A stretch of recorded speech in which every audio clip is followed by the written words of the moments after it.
Jorge Gentile acaba de celebrar 70 años el estudio jurídico que integra con Saravia, aquí en la ciudad de Córdoba, pero entre sus antecedentes voy a mencionar solamente algunos para entender la importancia de su palabra en este especial momento que vive la justicia en la Argentina.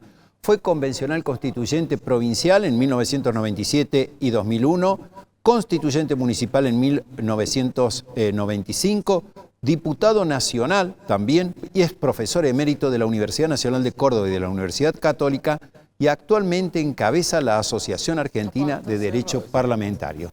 Muchos títulos, así que una opinión calificada. Gracias, Jorge, por estar en Los Turelos. Gracias por invitarme. Bueno, vamos a comenzar para tratar de entender todo este escándalo provocado por las designaciones por decreto de los jueces Lijo y García Mansilla para la Corte Suprema. ¿Es una facultad que tiene el presidente para realizar esta designación por decretos? Sí, la tiene en la Constitución desde que se sancionó. O sea, 1853. 1853. O sea, hace Eran otros tiempos. Hace 171 años que la Constitución tiene esto. Y se han designado 186 magistrados, digamos. Magistrados, sin contar estos dos, ¿no es cierto? Sería 168, desde aquella época acá. La primera Corte Suprema de Justicia del primer presidente, que fue Justo José Urquiza, la capital en ese momento era Paraná, en Entre Ríos, digamos, fue designada de esta manera. Como consecuencia de que muchas veces es imprescindible cubrir cargos, como pasó en ese momento que recién se iba a instalar el Parlamento y qué sé yo, y hacía falta tener una Corte Suprema de Justicia. Ya que acudís a ese antecedente histórico, también está el caso de Alfonsín, que como se producía el hecho de dejábamos atrás la dictadura, Alfonsín fue personalmente quien le tomó juramento a los nuevos miembros de la Corte que también designó por decreto. Esto ocurrió con Alfonsín, ocurrió con Menem, ocurrió anteriormente con Perón, ocurrió anteriormente con Alvear, en fin, pues son 186 casos, sin estos dos, digamos, serían 188. O sea que es una facultad lógica que tiene el Congreso, pero, digamos, en este caso particular... Entonces, ¿por qué están los cuestionamientos? Bueno, ¿cuál es el problema acá? ¿Es la designación o es otro problema? El primer problema político que tiene la Argentina ahora, por lo menos desde mi punto de vista, no es tampoco el de la inflación, que es el que ha, digamos, trabajado y empeñado y conseguido algún resultado positivo, ¿no es cierto?, el actual presidente. La gestión el primer problema que tiene la Argentina es la falta de confianza política del país. Porque si no hay confianza política, no hay posibilidad que haya inversión, no hay posibilidad de que vengan capitales extranjeros, no hay posibilidad de que el país se ponga en marcha, ¿no es cierto?, para el futuro. O sea, esa confianza vos la equiparás con el tema de la seguridad jurídica. O sea, no es el problema de la designación. Con motivo de la designación se está agravando el problema ese. ¿Por qué motivo? Fundamentalmente hay un motivo muy importante, que es la cantidad de objeciones que tiene uno de los candidatos, Ariel Lijo. Ariel Lijo, además se supone, esto es una cosa lógica, que la persona que tiene que ir a la Corte Suprema de Justicia no solamente tiene que ser un abogado, como dice la Constitución, sino que tiene que ser un abogado destacado, ¿no es reconocido, y que tenga suficiente. Fíjense, por ejemplo, una cosa que no se dice comúnmente, pero esta persona no es doctor en Derecho. Es un simple abogado. Es un simple abogado. No es magíster tampoco. Segundo, no pertenece a ningún superior tribunal de provincia ni del de la ciudad de Buenos Aires. No pertenece a ninguna de las cámaras federales que hay en el país. Es un juez, nada más. O sea, una persona que inexplicablemente tendría que tener realmente, podría ser un juez muy destacado, si tuviera otro. Pero no tiene antecedentes jurídicos, dice usted. No tiene ningún antecedente importante, más allá de todas las objeciones que se le han hecho. Correcto. De las demoras en los juicios, de que él, ¿no es cierto?, incluso en su actividad privada, junto con un hermano, ¿no es cierto?, han tenido, ¿no es cierto?, Exacto. la condición de influyente, ¿no es cierto? Sí. Bueno, una serie de cosas. Negocios que aparecen Ese incompatibles es con escándalo. el cargo de juez. Ustedes han escuchado, por ejemplo, a Juan Carlos Maqueda, Sí, que tenemos, ha dicho que sí. es un escándalo. Correcto, tenemos la placa justamente con Maqueda y Carrió, que te iba a preguntar la opinión. Bueno, le vuelvo a Ya decir, le voy a pedir a la no producción. es tan importante. Bueno, aquí la tenemos. Dice Maqueda, que es el ex juez, acaba de renunciar a la Corte en diciembre último, en noviembre último, perdón. Es horrible la actitud del presidente.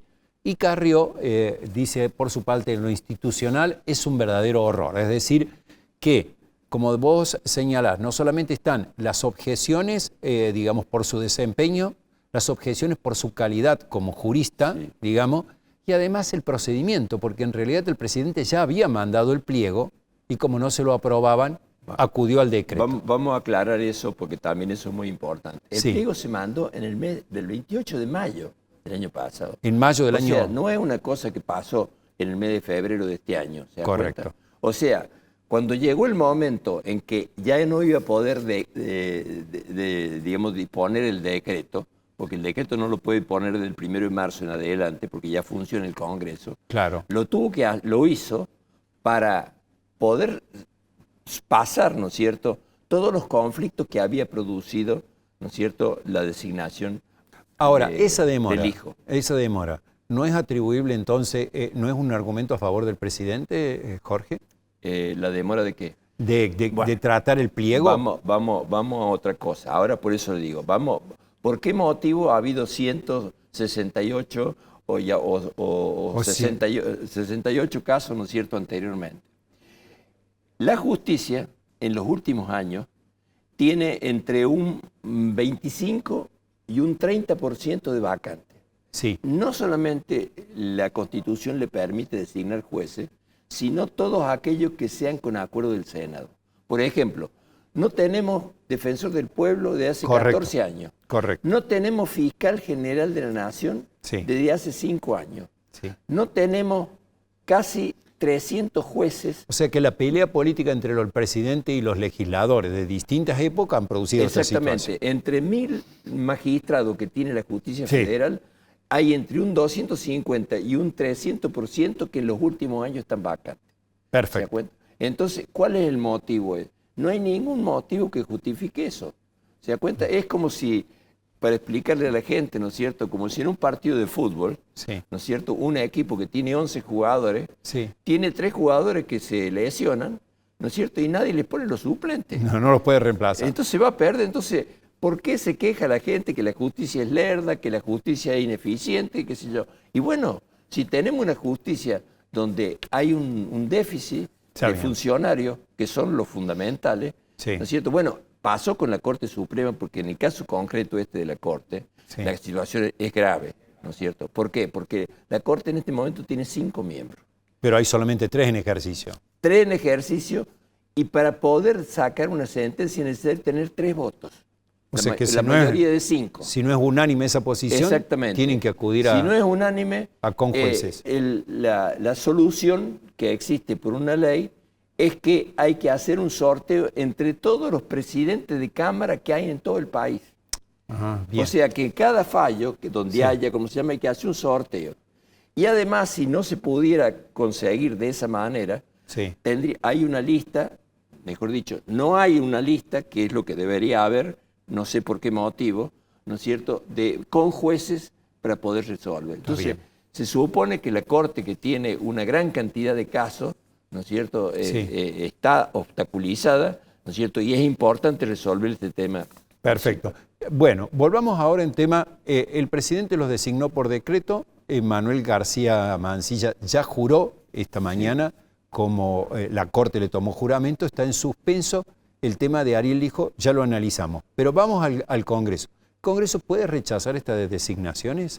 Bueno, Jorge. El Congreso, ¿no es cierto?, tiene facultades, porque en realidad los pliegos siguen estando. Claro. ¿Se da cuenta? Y en o sea, sería el Senado. Si lo trata, ¿no es cierto?, y no hay 2/3, bueno, evidentemente van a quedar fuera los dos, cualquiera de los dos o los dos. ¿Se da cuenta? O sea que si eso llegara a ocurrir, pero aclaremos una cosa, la designación es hasta el 30 de noviembre, que es cuando termina la legislatura. Las sesiones Por ordinarias. ese motivo es que García Mansilla Sí.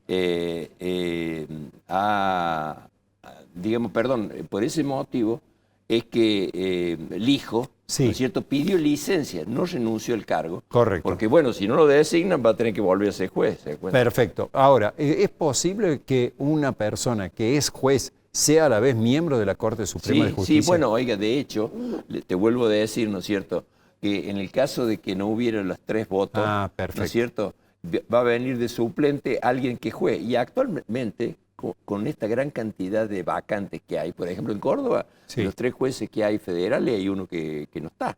¿Se da cuenta? Hay una vacante. Sí. En la Cámara también hay vacantes, ¿se da cuenta? Sí. ¿Y quién los reemplaza? Y los reemplaza, por ejemplo, un juez o uno de los otros 2 jueces, o el juez de Belville o el juez de Río Cuarto de San Francisco. ¿Se da cuenta? Perfecto. Muy bien.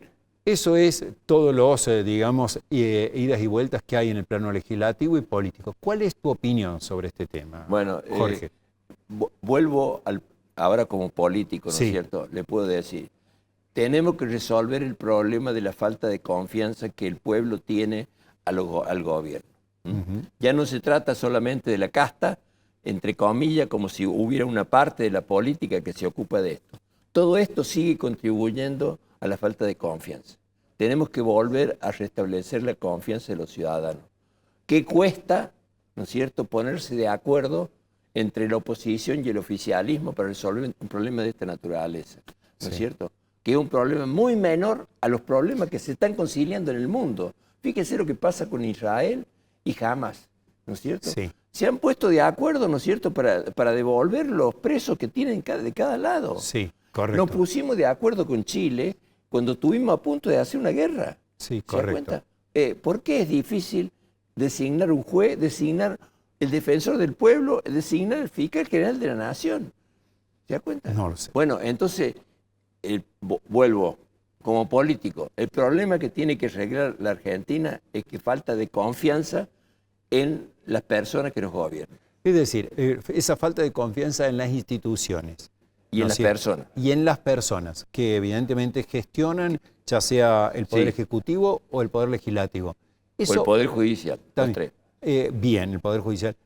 A tu entender, ¿eso también puede repercutir en la economía, Jorge? Sí, por supuesto. Oiga, a pesar de todo lo que se dice y todas las entrevistas que hay con Elon Musk digamos, que con el presidente de Estados Unidos, acá no aparece ningún auto de Tesla, ¿no es cierto? Sí. O ninguna cosa de esa.